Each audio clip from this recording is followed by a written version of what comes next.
القصيدة يا أخي طبعا هي يقول لا لا لا لا لا لا لا لا لا لا لا لا لا لا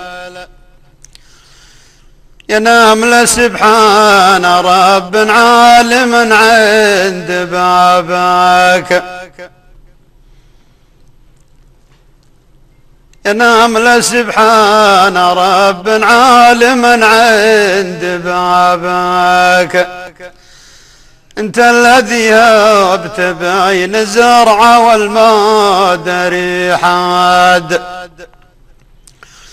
يحمي على مملكة النمل إذا ما لم أحذر،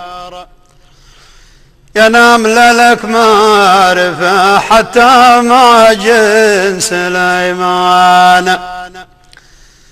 وتلفت محصول بأن ينزرع في تمنى، وحرمتني شاذلي يتبنى واشراق دلاه، لا لا لا وحرمتني شاذلي يتبنى واشراق دلاه. الرد يقولها البدع رد من الدرم هنا. يا لا لا لا لا لا لا يا لا لا لا لا لا لا لا يا لا إلى ليلي سرى وانا بعد عند بابك، ونجمة الصبح غير الله تقل ما دري حاد، وخافيت الرجون الناس إذا ما لم أحذر، وارحم فؤادي ترى أن الرحمة من جنس سليمان،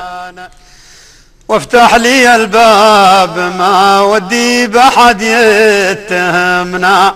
وش راقد له عن الميعاد وش راقد له،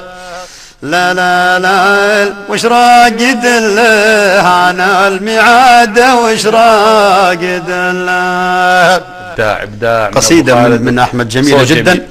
وتمنيت أنها تكون لي، وإن كان أنا وأحمد مكملين لبعض، لكن قصيدة لامست مشاعر وأيضا فيها مفردات جميلة، وفي اختيار كلمات جميلة